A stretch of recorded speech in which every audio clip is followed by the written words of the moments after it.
Buenos días, con tanto aparato tecnológico. Bueno, en primer lugar, contarles que me presento para los que no me conocen. Yo en realidad no soy un experto en relaciones laborales. En realidad mi campo es la filosofía y por lo tanto las relaciones humanas en particular. Y por eso vamos a hablar sobre todo de las relaciones humanas en el ámbito laboral. Me he dedicado también al ámbito de la comunicación, en el ámbito sobre todo de las instituciones, la comunicación interna e institucional, pero no voy a hablar de eso. Lo que me interesa más sobre todo es algo que de repente hoy en día pocos reparan, y es tratar de entender las causas de muchas cosas que a veces queremos solucionar rápido, pero no reparamos en los por qué, y eso hace que a veces se equivoque muchas veces en el método de solución, o se quede en una especie de superficie y no logre adentrarse en el verdadero problema. Entonces, antes de ir de lleno al tema, yo además de mi ansiedad, como notan que hablo rápido, igualmente voy a dejar espacio para diálogo y preguntas.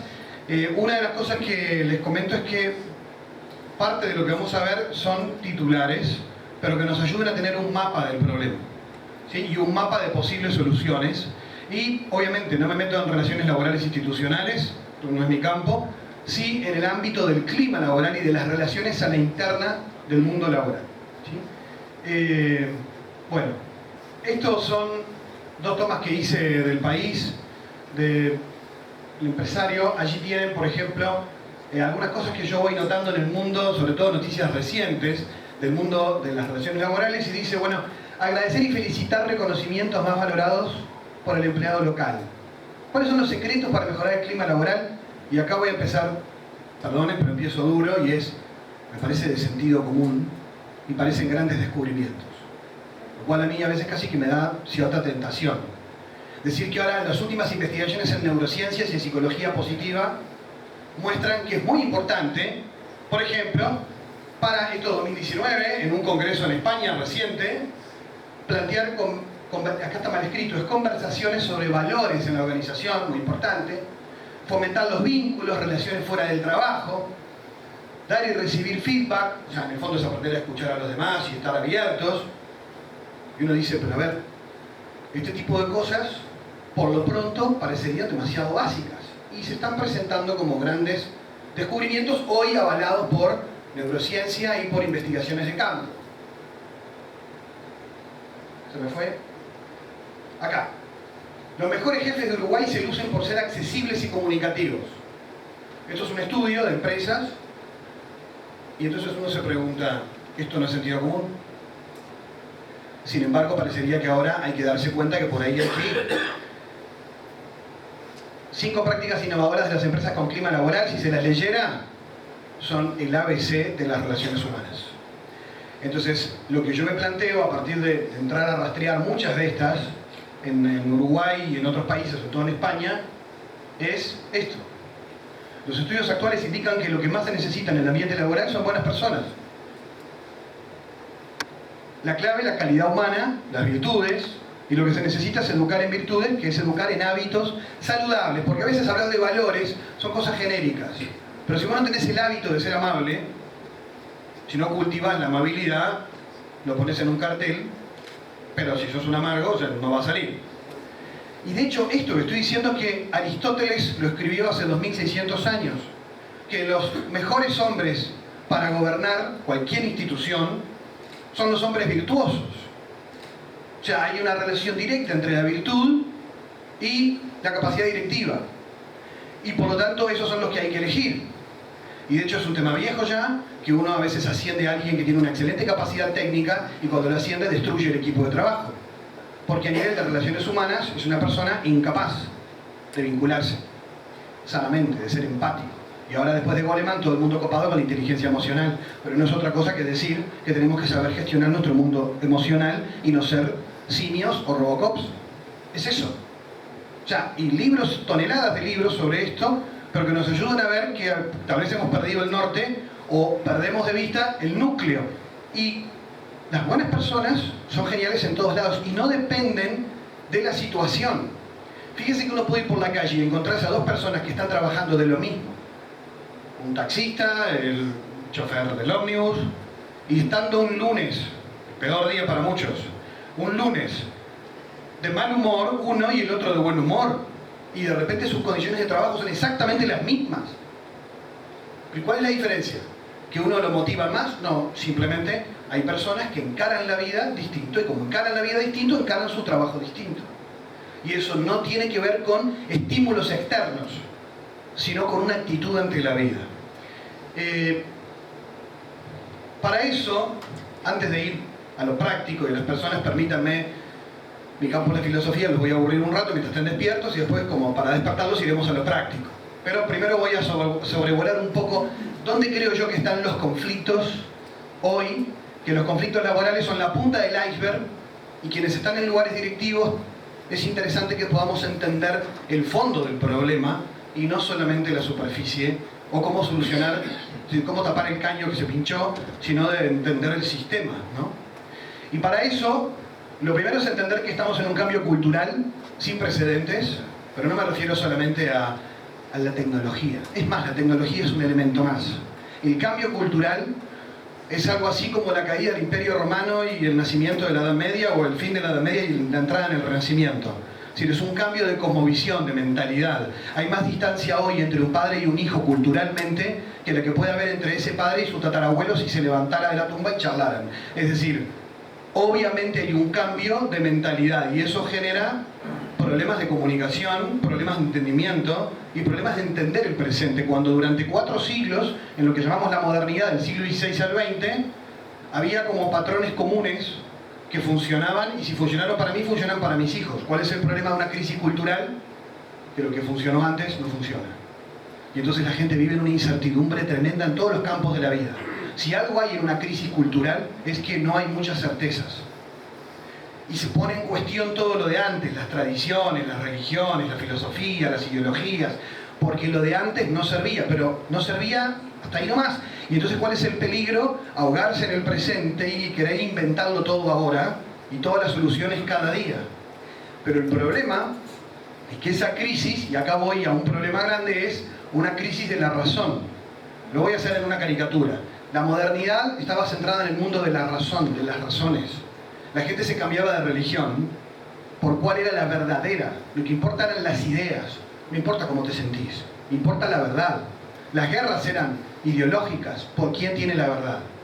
Pero como la razón entró en crisis, la ciencia entró en crisis, que no lo puede saber todo, empezaron a florecer otros saberes, otras formas de pensar, y pendulamos hacia el mundo de las emociones y de una dictadura emocional, donde las personas deciden mucho más hoy.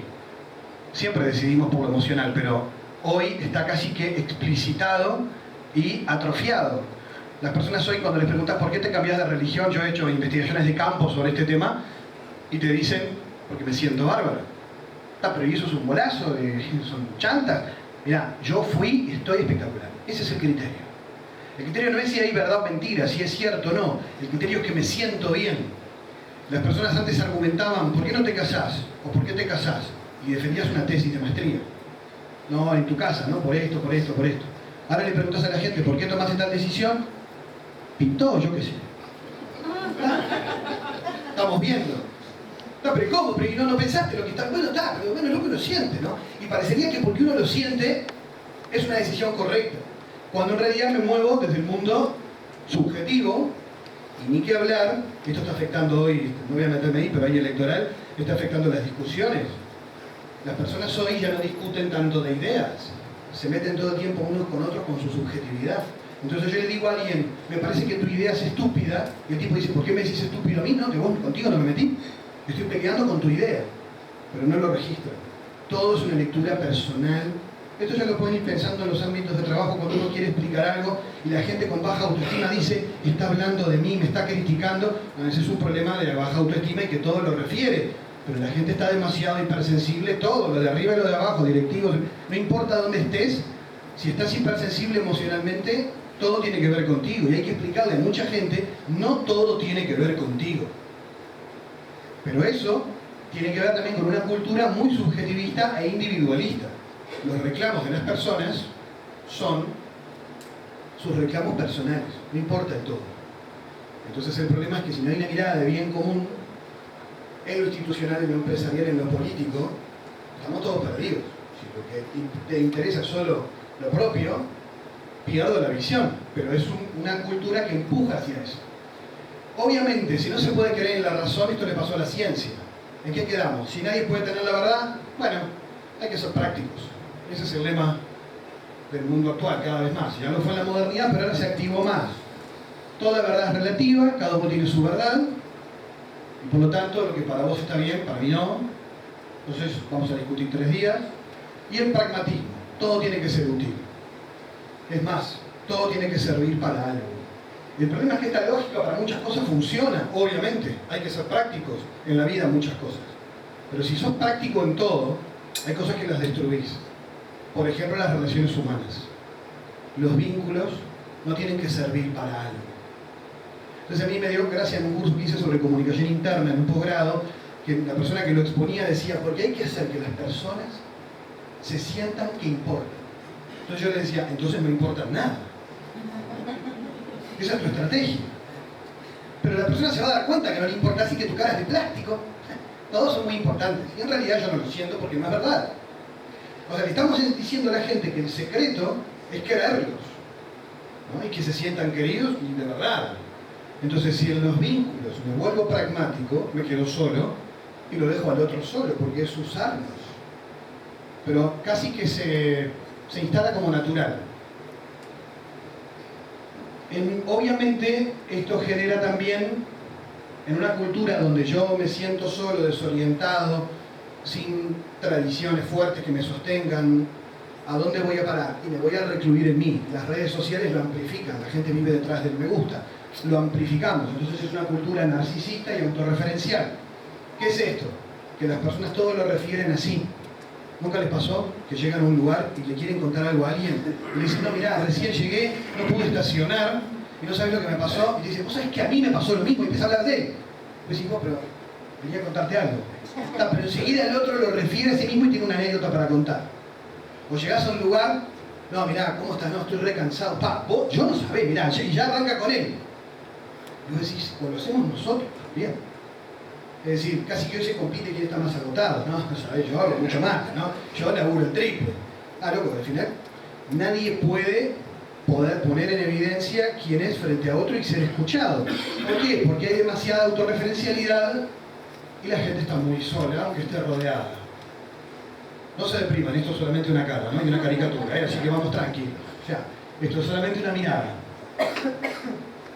La colonización de la mentalidad instrumental. ¿Qué significa esto?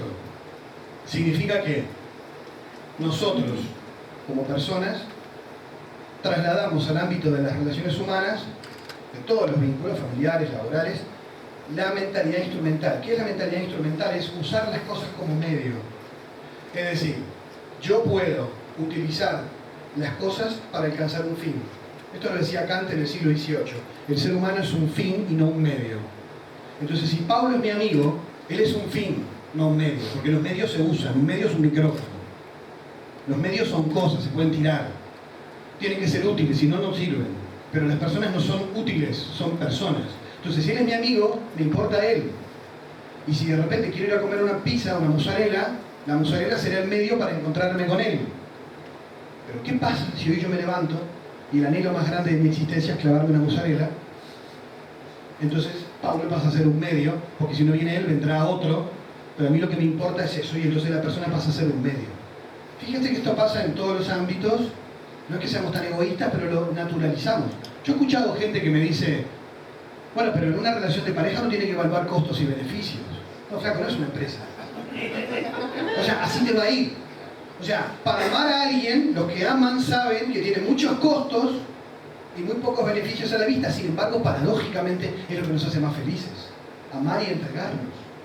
Pero sin embargo, si voy por la lógica de trasladar la lógica instrumental al ámbito de las relaciones humanas, incluso los valores que funcionan en el ámbito económico, los traslado a los vínculos, los destruyo. Y la gente lo dice como con cierta excitación. No, porque así como en la empresa, en la familia. No. Porque acá se trata de dar la vida aunque pierdas. Y sin embargo, así es como ganás. Es otra lógica la del amor. Entonces el problema es que cuando esto coloniza y encima se legitima, se vuelve un problema donde es muy difícil entablar un diálogo donde podamos buscar un fin común si el otro no me importa o si yo no le importo. Porque esto es un boomerang, se vuelve contra uno. Bien, se olvida la pregunta del para qué, los fines. Yo cuando empiezo mis cursos de filosofía a mis alumnos les digo que yo me dedico a una materia que no sirve para nada. Entonces imagínense las caras, ¿no? Este tipo está frustrado. Porque la filosofía es amor a la sabiduría, o sea, querer saber, por saber, no por la utilidad. Obvio que tiene utilidad, pero yo lo quiero pelear y les digo, es buscar la utilidad de la filosofía, no hacer filosofía. Porque saber por el hecho de saber y entender el mundo. Ahora, se enojan y les digo, y el amor tampoco sirve para nada, no es útil. Y ahí lo defienden. No, sí, porque si amás te sentís bien. Si yo amo a alguien para sentirme bien, ya lo dejé de amar. Porque me busco mi satisfacción y el otro ya no importó. Entonces, justamente para que el amor sea auténtico, no tiene que ser útil. Obviamente que si amás a alguien te sentís bien. Pero si lo amás para sentirte bien, la lógica es egoísta. Por eso los vínculos duran menos.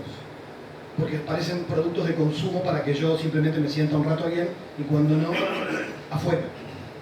Pero el tema es que eso genera muchos problemas de autoestima y los psicólogos tienen cada vez más trabajo porque la gente se siente desechable, descartable en su propia vida íntima.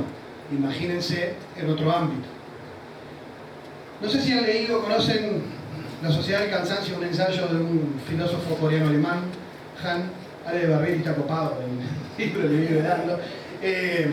Porque es un filósofo que ahora se volvió bestseller en Alemania, son ensayos pequeños, y él lo que dice es que las personas, y acá tal vez entendamos un problema actual de por qué la gente no aguanta nada, le metes un poco de presión y le saltan todas las llaves. Pero ¿por qué antes la gente le apretaba si trabajaba más, ahora le apretás y licencia médica? ¿No? ¿Por qué? Bueno, él lo que dice, no es psicólogo, sino que lo hace desde la filosofía, dice, porque en realidad antes la gente era explotada por otros y ahora se explota a sí mismo. Antes las personas cuidaban su entorno íntimo del explotador de algún modo, así hablan ese lenguaje, ¿no? O sea, el mundo me explota pero yo me protejo. Y entonces yo resguardo mi intimidad, mi tiempo. Dice, pero con la posmodernidad llegamos a un mundo donde ahora todo va por la positiva. Entonces todo es, yes we can, ¿no? Entonces es, y si querés podés.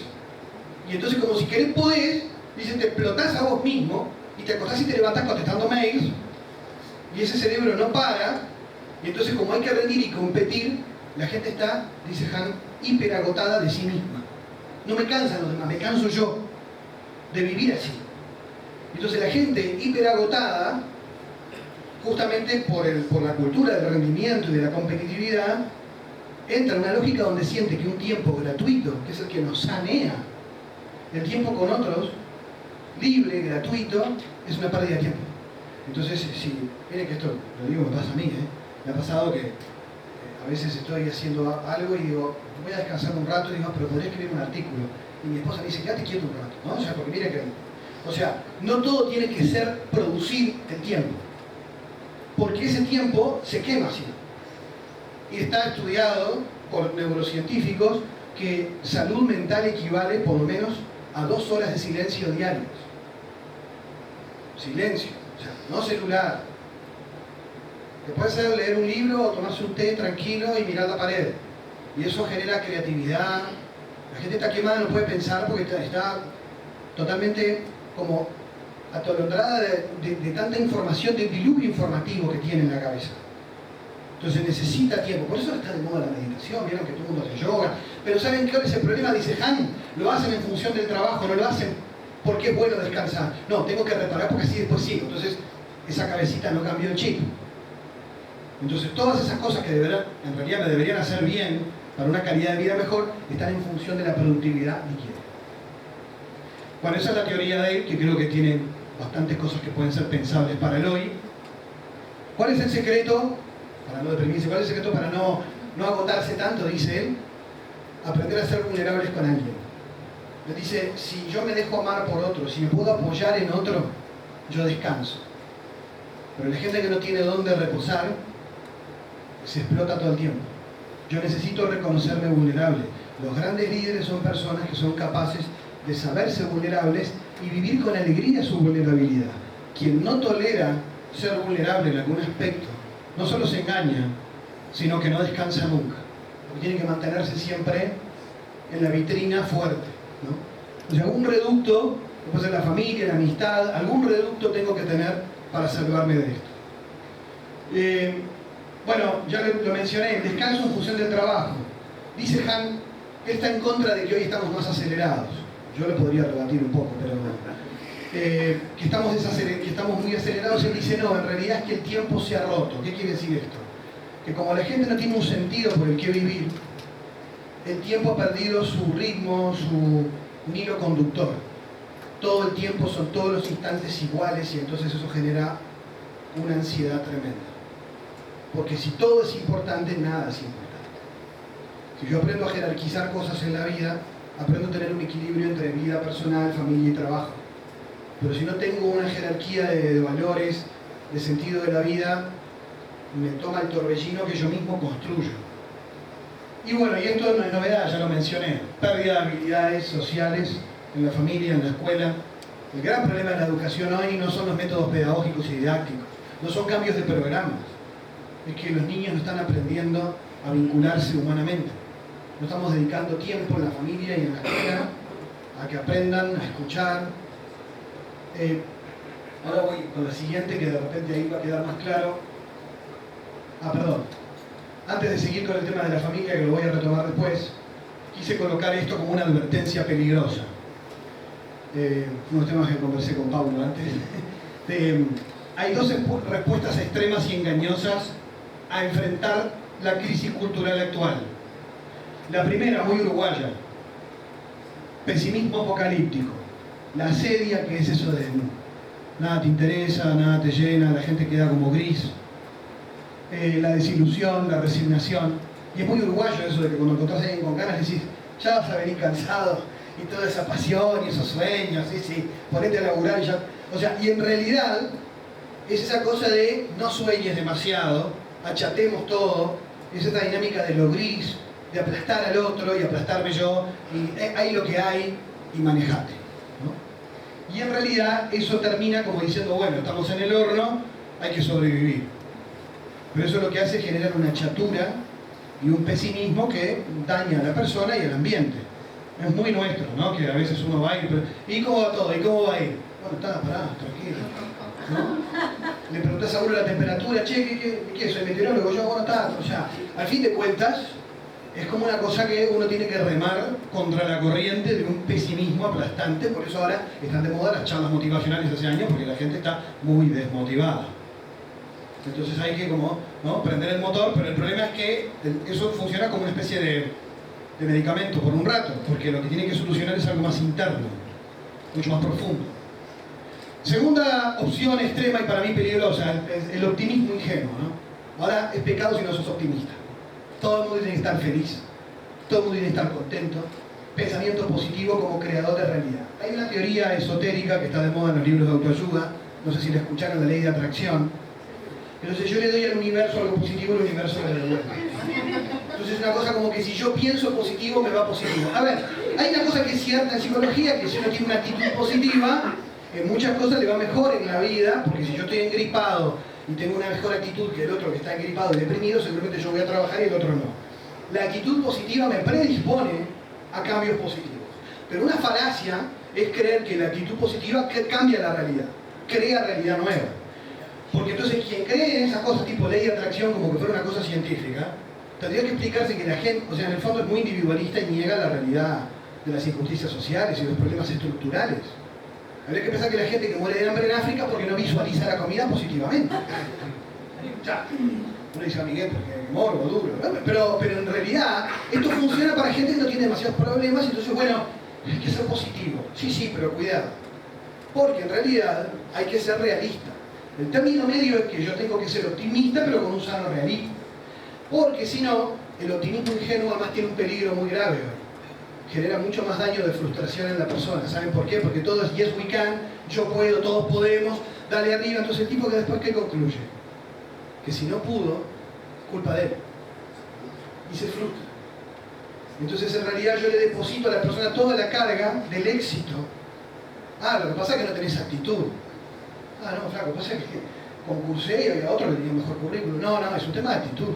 Capaz que si hubieras cambiado la cara, y entonces la culpa es toda mía y eso genera que la persona se derrumbe mucho más y se sienta con la culpa si no es súper optimista. Entonces acá es como que vamos a un extremo o al otro, ¿no? Todo esto tiene de fondo, tiene un trasfondo filosófico que tiene que ver con la crisis cultural y con cierta ingenuidad en los planteos sobre las soluciones. En el fondo es no ir a la raíz del asunto. Bueno, perdonen, sobre todo esto son titulares, ¿no? Digo, es un mapa, en realidad, y una caricatura, y perdonen las exageraciones, pero toda clase, si quiere ser resumida, es una caricatura de la realidad, ¿no? Que obviamente tiene muchos matices, digo para que no se lo tomen para bajonearse. Bueno, vamos a tratar de decir algo positivo. Sanar desde la raíz. La inteligencia emocional es empezar por uno mismo antes de querer mejorar a los demás. Un problema que he tenido con algunos amigos psicólogos que hemos trabajado en empresas es que los directivos te contratan para hacer un trabajo en company, para ayudar en el tema de recursos humanos y relaciones laborales y crear clima, pero ellos se van a tomar el café afuera mientras vos le lavás el cerebro, ¿no?, a la gente para que esté más positiva. Si no, vos tenés que entrar acá. Porque justamente el problema vincular siempre es de todos y generalmente el que marca la cancha es el que está más arriba en cómo vincularse. Si yo soy una persona agresiva, premio la agresividad y termino motivando a que los demás sean un calco de lo que yo soy y hacia abajo la cascada. Si yo soy una persona respetuosa y amable, dejo en evidencia a un subordinado que falta respeto, porque la autoridad la marca quien está arriba. Y entonces obviamente que la autoridad moral marca una línea de trabajo y de estilo de vincularse. Si yo soy una persona evasiva para los conflictos, después no puedo pretender que los demás vayan por los pasillos pero nunca me encaren. O sea, es todo un sistema que se va creando justamente por no empezar por uno mismo. Entonces siempre a nosotros nos pasa que cuando te piden cursos te dicen, bueno, pero ¿qué hacemos con la gente? Vamos a empezar contigo. No les gusta. Porque en realidad, si te saneás vos mucho más, vas a generar un lugar más sano donde vos estés, donde vos dirijas, donde vos gerencias, donde vos administres, no importa, pero vos vas a generar cambios. Pero hay que empezar siempre por uno. Madre Teresa de Calcuta, a mí me encantaba que una vez le preguntó un periodista, ¿no?, que tendría que cambiar la iglesia, y ella contestó, empezaría por mí. Ah, lo dejó muerto, ¿no? Porque en realidad es empezar por uno. Obviamente que uno puede pensar en estrategias de trabajo, en equipo y ambientales y organizacionales, pero es muy importante tomar conciencia de que el mundo se hace nuevo si yo mismo cambio, con pequeñas cosas. Obviamente la familia es la primera escuela de inteligencia emocional. Fíjense que si sería importante que las personas en la familia generan las bases de las virtudes y de los defectos para el ámbito laboral.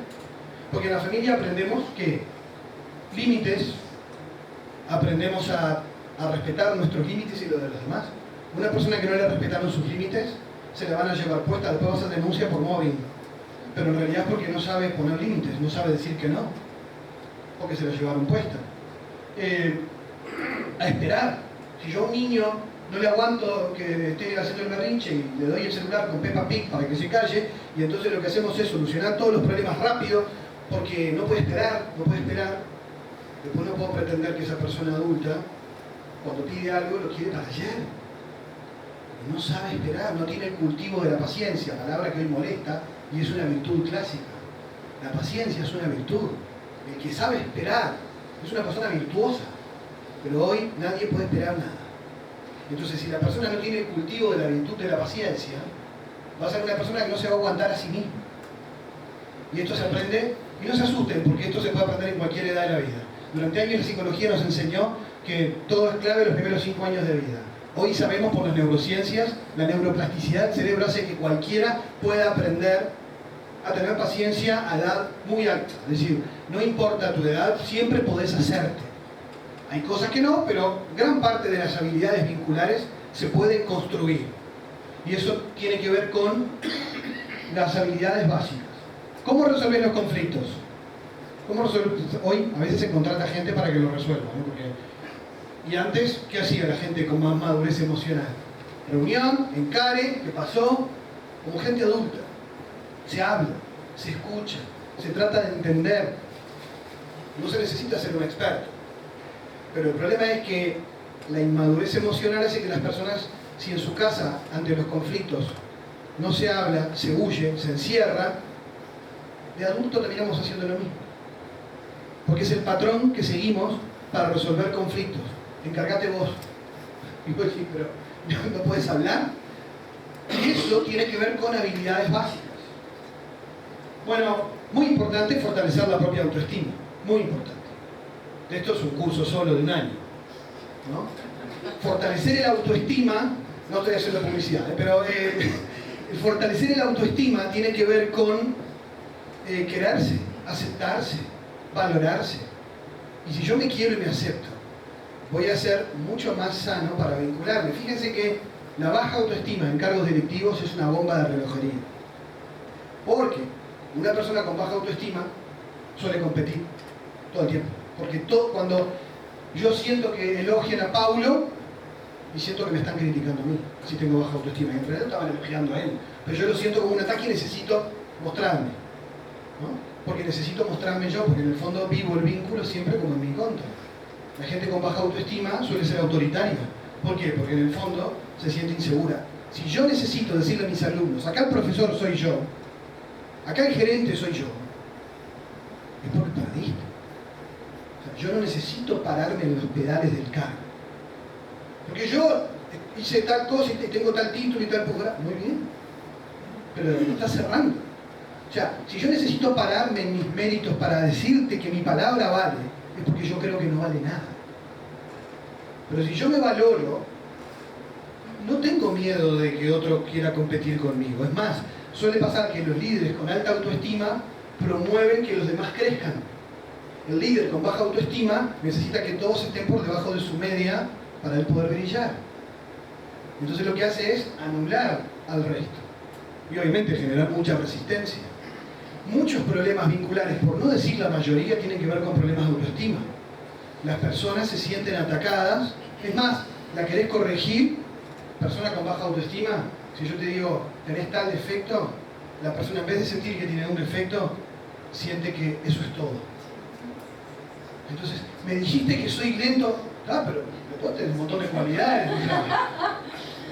Y a veces está la estrategia, ¿no? Te digo todas las virtudes, pero te quiero decir, y ya el tipo que tiene baja autoestima con el pelo se puso 3 cascos, se olvidó de todo, me querías decir eso, que soy esto. Y voy a decir, pero no, solo te quería para que mejores, para ayudarte.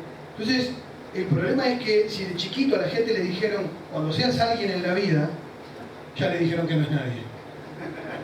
Entonces cuando tenga el papelito y sea un adulto va a decir, porque yo me gradué en Harvard y no sé... Está bien, pero hablanos. Necesita porque le dijeron que no era nadie. Son pavadas.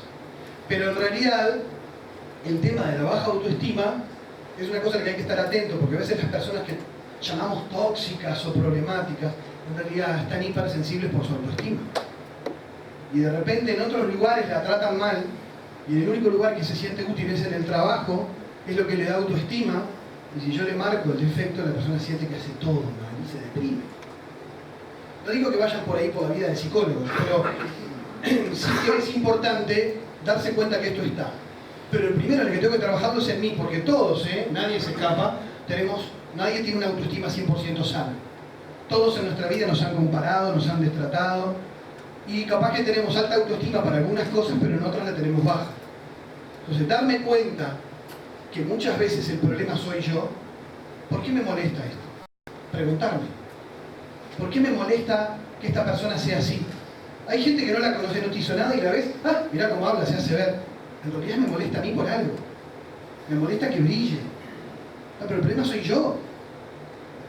O sea, si me molesta algo, hay personas que a veces con su baja autoestima, ¿qué tienden a hacer? A relativizar los méritos del otro. La famosa envidia clásica. ¿Qué es eso? Es, alguien hace algo genial, che, me gustó lo tuyo, pero mira, te quería decir que... Y me decís, está bien, pero otra cosa es la corrección, que de repente para ayudarlo a mejorar, pero se nota cómo lo hacemos. Si es una corrección buena, o es simplemente decirle, no sos tan bueno. Y eso son sutilezas que las ves todo el tiempo, hasta lo vivo yo en el mundo académico. O sea, te pasan todo el tiempo. Y les digo una más. Con los profesores, por ejemplo, me ha pasado de ver que el no elogiando las cosas buenas del otro delata mi propia inseguridad. Sería muy sano que aprendiéramos a elogiarnos, pero no para dejar al otro contento, sino porque está bueno reconocer que las virtudes del otro suman a las mías y ayudan a que todo crezca, ¿no? Aprender a ser asertivo, no agresivo. De esto habrán tenido ya cursos y ya me imagino, porque es un tema que se puso de moda, pero en realidad no es nada más nuevo que aprender a poner límites y a comunicar sin ser agresivo. Hoy hay que enseñar a la gente a ser asertivo muchísimo, porque la gente dice, yo soy sincero y las cosas las digo así. No, eso es agresividad. Y además, al que es así dice, claro, el otro porque es hipócrita y lo dice, no, eso no es hipocresía. Decir las cosas con tacto para no herir es caridad, no hipocresía. Yo puedo decir la verdad, pero la puedo decir de la mejor manera poniéndome en el lugar del otro para no lastimarlo. Y le digo todo, pero se lo digo como si me lo dijeran a mí, tratando de entender, porque muchas veces la falta de asertividad hace que le digamos al otro, como a mí se me canta, y dice, ay, se puso mal, y bueno, pero eso es problema de él. No, es problema tuyo porque tú le generaste el daño. Pero fue lo que le dije, no fue lo que le dijiste, fue cómo se lo dijiste. Entonces la asertividad tiene que ver con la mínima empatía de darme cuenta cómo digo las cosas. Y aprender a gestionar las propias emociones, es decir, esto que yo siento, yo estoy enojado con el otro, bueno, espero que se me pase para decírselo, pero darme cuenta. Y no, porque el que no es asertivo culpa siempre al otro. Bueno, yo se lo dije, lo que pasa es que lo hizo mal. Sí, pero... Y yo soy sincero, tranquilo, eso no es sinceridad. Eso termina siendo violencia. Lo que pasa es que hay veces que se premia en algunos ámbitos, yo lo he visto en algunos casos en Estados Unidos, empresas donde se premia al ejecutivo agresivo como un fenómeno. Entonces lo que haces es generar un círculo de violencia psicológica donde el más débil queda liquidado. Ahora se están dando cuenta, ¿no? Entonces, ¿qué hacen? Cambian en la política de comunicación interna y de recursos humanos, cambian la política y es premios de diverso tipo a las personas que son mejores compañeros, calidad humana. ¿Por qué? Bueno, porque se dan cuenta que la cosa va por ahí, ¿no? Si no terminamos deshumanizándolos. ¿Cómo estamos de tiempo, Pablo? Pero yo hablo y... 9:15, fui... Bien. 9:30, sí, es lo que hacemos un diálogo. Vivir con sentido y amar lo que hacemos. Les recomiendo, si no leyeron el libro de Viktor Frankl, El hombre en busca de sentido, un neurólogo y psiquiatra judío que estuvo en los campos de Auschwitz y de Dachau, los campos nazis. Y este señor muestra con su teoría psicológica y su experiencia que no importa que estés en un campo de concentración, el hombre en busca de sentido. No importa que estés en un campo de concentración, lo que hace la diferencia es tu actitud ante lo que vivís. Él muestra que toda persona es libre de decidir vivir como quiere vivir lo que le toca vivir. Es decir, el dolor es inevitable, pero el sufrimiento depende de vos. ¿Cuánto sufras vos por algo? Depende de cómo vos lo vivas. Entonces, ¿cómo a veces la misma situación puede destruir a uno y a otro? Porque depende de cómo lo vivas. Y de hecho, él muestra que las personas más felices son las que tienen un sentido por el que vivir. Vieron que ahora están de moda los cursos sobre cómo ser feliz en Estados Unidos, en universidades, cómo ser feliz, tips para ser feliz, investigaciones sobre los países más felices que coinciden con los países con más altos índices de suicidio, lo cual es problemático, porque reducen felicidad y bienestar. Ese es un problema de concepto. Cuando dice Viktor Frankl, quien busca ser feliz nunca lo es, pero quien tiene un sentido por el que vivir, siempre es feliz aunque sufra. Porque tiene una razón por la que vive, que tiene que ver con lo que ama, con amar su trabajo, con amar su vocación, con amar a las personas con las que vive. O sea, donde yo pongo el amor es donde yo encuentro sentido. Y lo que le da sentido no son las metas. No hay que confundir sentido con metas.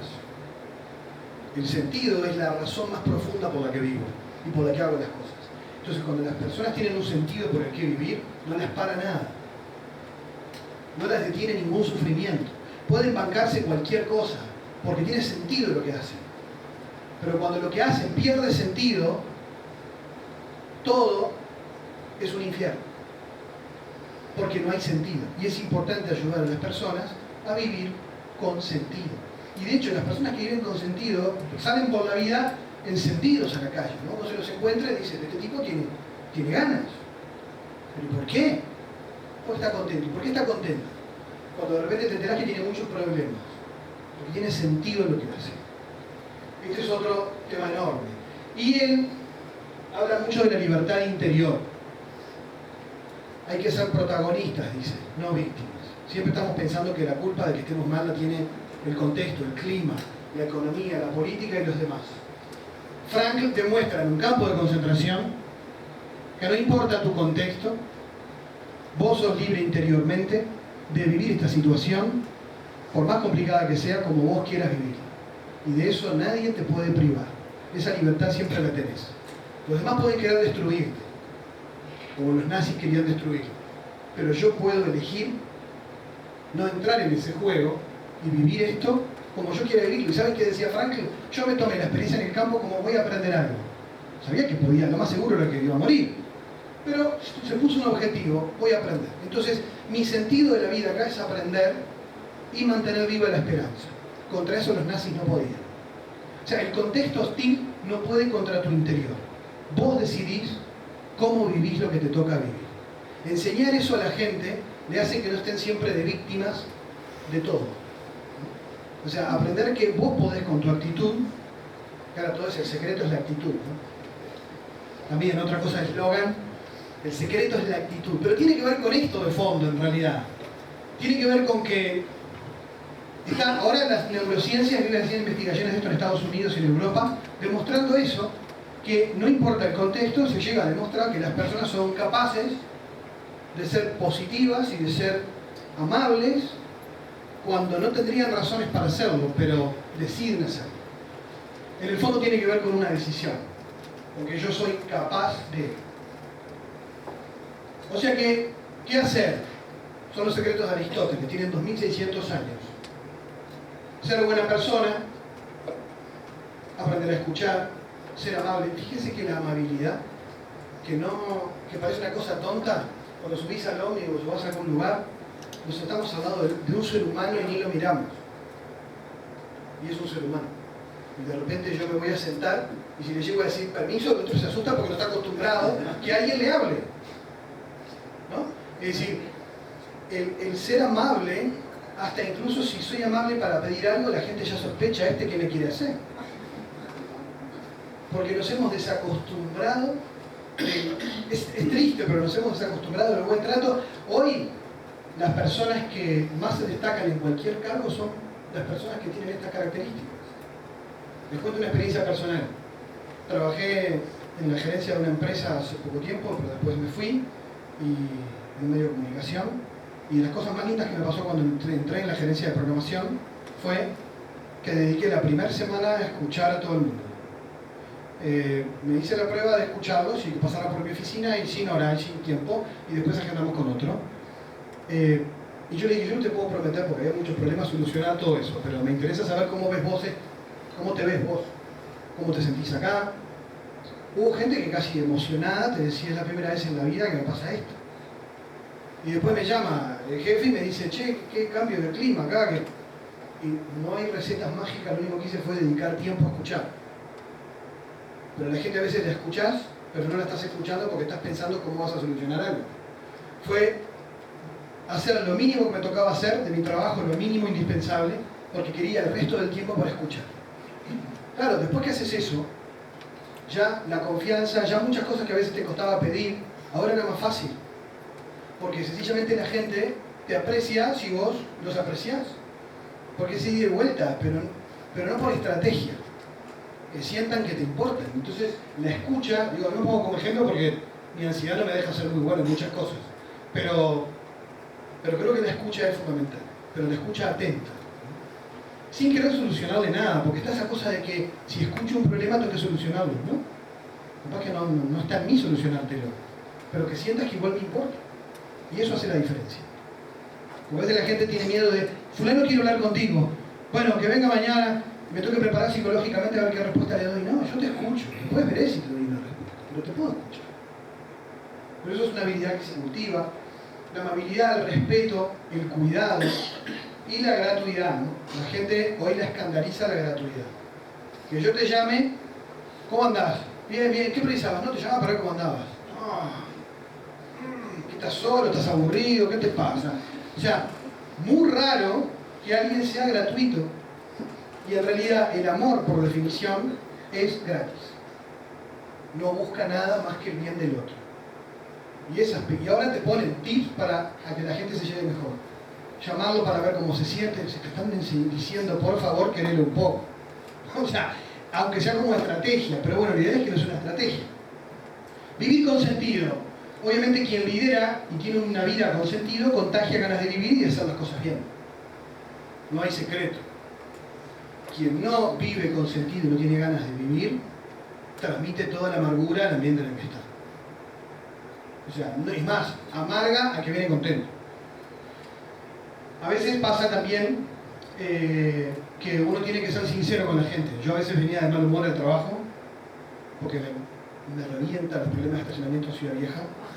Estoy 3 horas re quemado, y entonces cuando llego, ya llego, que se me cruza uno, lo saco por la ventana. Entonces llego y digo, estoy quemado, pero no es con ustedes, aviso por las dudas. Entonces ya todo el mundo se ríe, entro a mi oficina, ya me vieron la cara, y lo que me pasó fue que muchos me decían, qué bueno, porque las primeras veces que venías así y no lo dijiste, pensamos que era con nosotros. Entonces, qué importante es esa sinceridad de que vos, al decir las cosas, ya avisás a la gente que está muy sensible que no tenés un problema con ellos. Porque quien no te conoce y estás más callado, le salta la paranoia. ¿Por qué no me habla hoy? Ay, pasó por el pasillo, me va a despedir. Claro. O sea, en realidad, la gente la cabeza le vuela de todo lo no dicho. Por eso hay que ser lo más explícito posible, a veces diciendo, esto es un tema mío, nomás tranquilos. Bueno, y lo último, el cultivo de la alegría, y acá hay gente que piensa que hay gente que nace alegre y eso no es así. La gente no nace amarga, la gente no nace copada, la gente viene al mundo como cae y aprende a ser un amargo o a ser una persona que contagia alegría. Y eso se aprende también de grande, de pequeños gestos que se vuelven hábitos, de proponer modos de vida y de trato distintos, y eso se aprende. Porque si no quedamos en un determinismo de que, bueno, lo que pasa es que viste que es así. Bueno, todo el mundo puede aprender a ser un poco mejor persona. Porque incluso hay gente que dice, no, porque bueno, yo soy así. No, no. Tú sos una persona que puede cambiar también algunas cosas, ¿no? Podés tratar mejor a los demás. Bien, esto ya lo dije. Ante situaciones complejas, porque ustedes me dirán, muy lindo Miguel todo esto para vincularse, pero ¿qué pasa cuando tengo un conflicto enfrente, ¿no? Un conflicto institucional incluso. Bueno, no hay soluciones, hay manuales para manejo de crisis, pero los líderes que son buenas personas, que son libres interiormente y alegres, son capaces de hacer frente a cualquier conflicto, porque saben, esto es muy importante para mí, porque saben que lo que tienen enfrente son personas y no problemas. Cuando yo me doy cuenta que lo que tengo delante son personas y no problemas, transformás al otro. Porque el otro viene pensando que él es un problema para vos, también. Y a veces viene con ganas de ser un problema. Se genera un conflicto. Pero ¿qué pasa cuando lográs empatizar con que sí, tenemos este problema, pero tenemos un problema los dos, pero tú no sos mi problema, ni yo soy tu problema?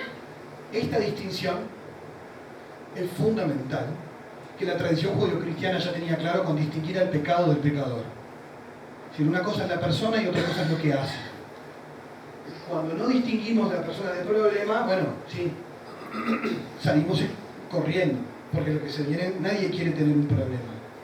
Pero todos podemos tener vínculos con personas con las que tengamos problemas institucionales, personales, en fin. Y la madurez emocional nos hace capaces de hacer frente a los conflictos y de no tener miedo a equivocarnos. Porque también la cultura de hoy enseña a los niños, por más que no se puede equivocar, no se puede fracasar, los adolescentes sufren por miedo a equivocarse. La gente más exitosa es la gente que sabe fracasar. Porque hay estudios sobre emprendedurismo en Europa de que las personas con más de 40 años que tienen fracasos encima son las que pueden construir proyectos exitosos porque tienen la fuerza de haberse levantado. Pero la gente que tiene miedo a equivocarse titubea mucho más para tomar decisiones. Entonces es muy importante no tener miedo a equivocarse. Porque si te equivocás, incluso en una decisión que afecta a otros, podés pedir perdón. Podés reconocer que te equivocaste y tal, y no sos Dios.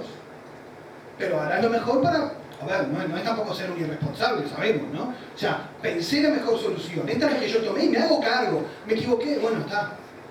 Pero ser adulto, y hoy vemos mucha gente adulta biológicamente, muy adolescente para tomar decisiones, sobre todo en momentos de conflicto. Bueno, los que dejan huella a los demás son los que no usan a los otros para su beneficio, sino los que inspiran. Esto no es nada nuevo para ustedes. Impulsar a los demás a realizarse. Y esto no es una novedad, que la gente que más se destaca en cualquier ámbito, es la gente con mejor calidad humana, las personas con madurez y estabilidad emocional, que se comunican con esa actividad. Es un resumen. Yo esto se lo voy a dejar en PDF, se lo mandan después, porque vi que algunos sacan fotos, se los dejo. Sí, sí. Y también si quieren algún libro en PDF extra, yo me encanta dar libros. ¿Ah? Bueno, gracias y hacemos un espacio de preguntas, ¿sí?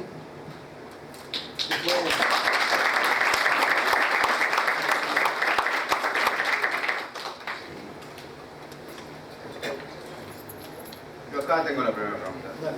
Hablaste de libertad interior. ¿Qué es la libertad interior? Bien, voy tan rápido que a veces no explico los conceptos. Víctor Frankl define la libertad externa como la libertad física.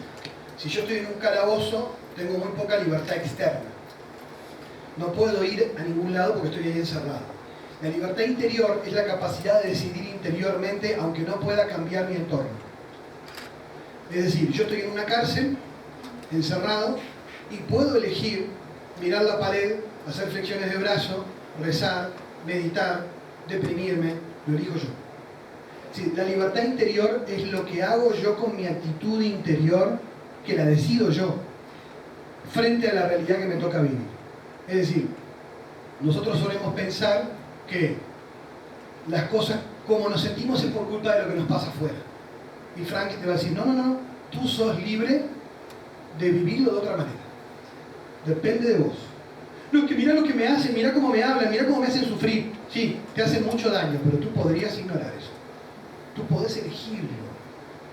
Eso te da mucha fuerza porque incluso esto que dice Frank, yo se lo leí a un místico del siglo III cristiano que decía, los demás pueden hacerte tanto daño como tú les permitas. O sea, el límite lo pongo yo, es interno. Eso sería la libertad interior.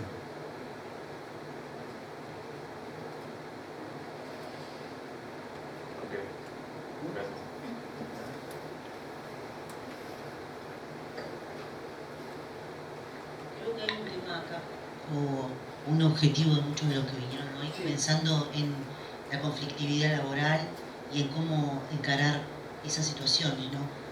Veo que tu planteo va mucho por el yo, a veces el yo es medio colectivo, porque las negociaciones no son solo de un integrante contra otro, sino de grupos de representantes sentados en una mesa intentando negociar con grupos de trabajadores o con grupos del gobierno, y ahí el yo o la libertad interior es como que habría que hacer primero una capacitación de ese tipo para después poder ir a la negociación. Entonces me parece que sería interesante que vos pudieras profundizar un poco en este tema, que puede ser uno de los más interesantes para muchos de los que concurrieron hoy acá, ¿no? Más allá de que lo otro ha sido muy removedor igual. Sí, yo por eso lo aclaré al principio, que no me iba a dedicar a lo institucional, porque me parecía que esto es lo fundamental y que esto es la base de todo lo otro. Pero de todas maneras yo creo que para las negociaciones hay que elegir siempre a las personas más inteligentes emocionalmente, que a veces las tomamos como las personas más débiles, porque son las personas que de algún modo escuchan, cambian de idea, parecen más vulnerables, pero en realidad son personas capaces de hacer puentes. Eso me parece muy importante tenerlo presente, porque a veces uno elige sacar al Rottweiler para la negociación. A lo mando que se lo come.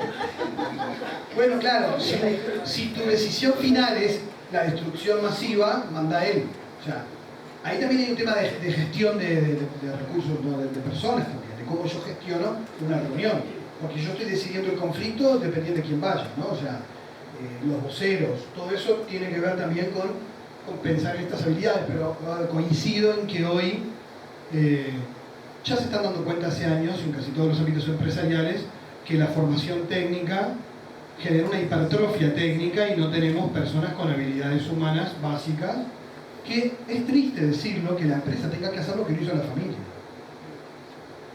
O sea, yo lo veo como un problema, pero también como un desafío, que sí, que lamentablemente estos son cosas a largo plazo, de las que nos vamos a ir dando cuenta y vamos a ir trabajando cada vez más, y que donde haya personas con más calidad humana van a generar mejores negociaciones y mejores ambientes laborales y mejores resoluciones de conflictos, pero recetas nadie tiene, porque a corto plazo vos no podés cambiar tan rápido a las personas.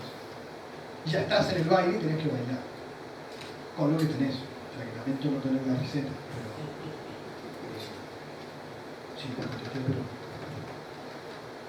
podría ser un tema para abordar. Te digo un caso, por ejemplo, capaz que te ayude. Una vez en AGRI hicimos un taller sobre decisiones en tiempos de crisis, cómo tomar decisiones difíciles en tiempos de crisis, a veces temas de reducción, de despidos, son temas difíciles, y tenían que ver con, por ejemplo, con algunos criterios éticos, por ejemplo, de discernimiento, de discernir el mal menor, de pensar primero en la persona. Hay como una serie de criterios que yo puedo tomarlos en cuenta, y por más que cuando las decisiones son dolorosas, yo tengo dos caminos y los dos traen consecuencias negativas.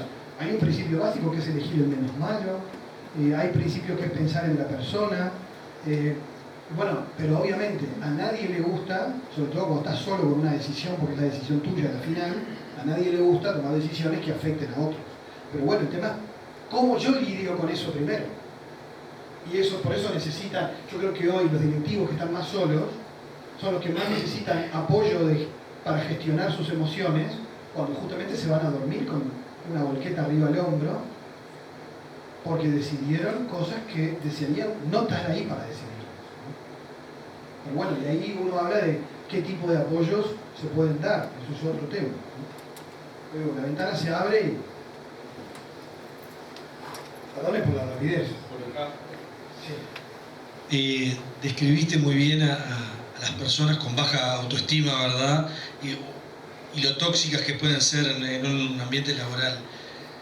Quizás nos podrías dar algunos tips de cómo tratar con esas personas o cómo tratar para levantarles la autoestima o de alguna forma superar eso que realmente es una valla importante, ¿no? Lo que describías que es tal cual, lo describiste muy bien.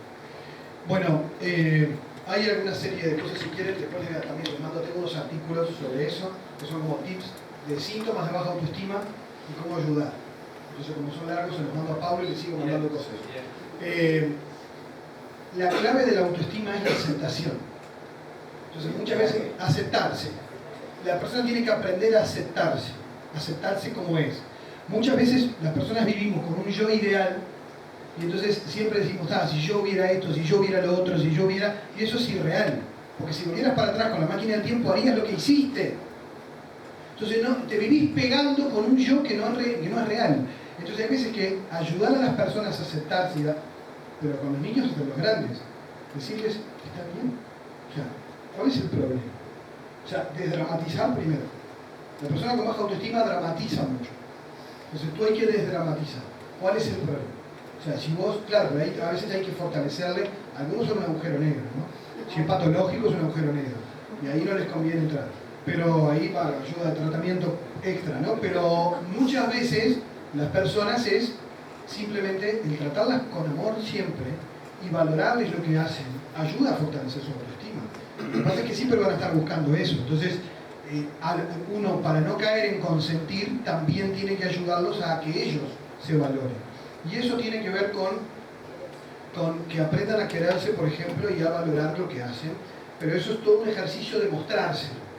La persona con baja autoestima tiende a mirar solo el foco negativo, porque a veces cuando la educaron de chico, se limpió toda la casa, vinieron los padres y dijeron, che, ¿y esto acá? Está sucio. Y el tipo siente que no limpió nada. Entonces, porque le enfocaron el perfeccionismo de solo lo negativo. Siempre, ¿para qué le decir lo que hizo bien? Le digo solo lo que hizo mal, y así quedó. En cambio, cuando yo le reconozco las cosas buenas, le ayudo a tener otra perspectiva, porque las personas con baja autoestima necesitan tener una perspectiva más amplia para ver lo positivo que no suelen ver. Entonces tenés que mostrárselo vos. Pero pasa que a veces tenemos un chip de que, si se lo digo se la va a creer.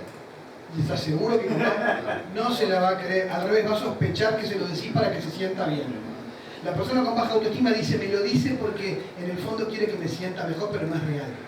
La persona con baja autoestima niega el elogio, con lo cual es como un trabajo fuerte, ¿no? Y constante, pero sí. A veces la receta es terapia, pero bueno. Pero quedarse es la clave.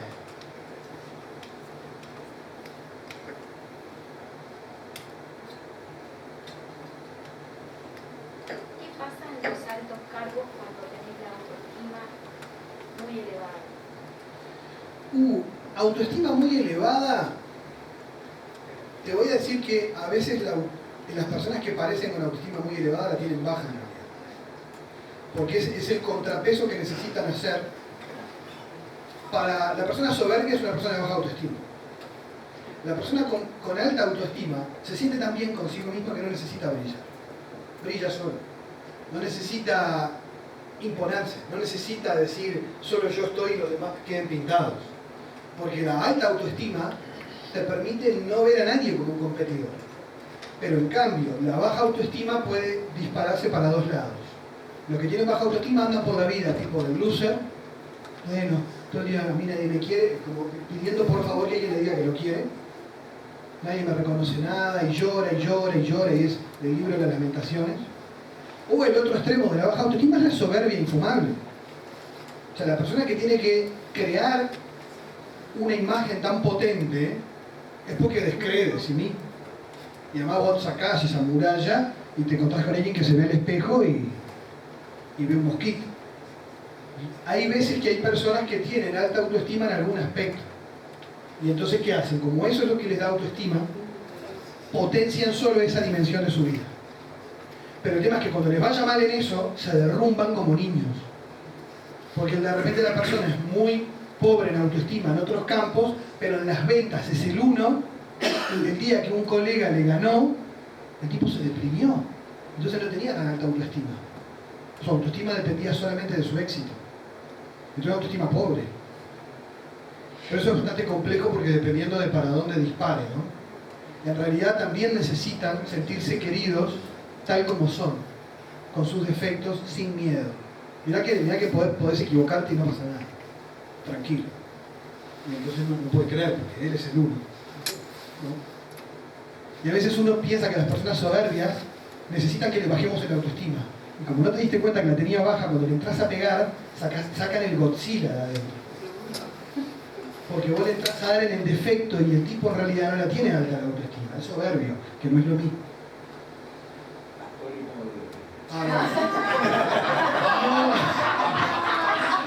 No hago análisis, no soy psicólogo además. Los políticos son personajes dignos de análisis permanente, sí.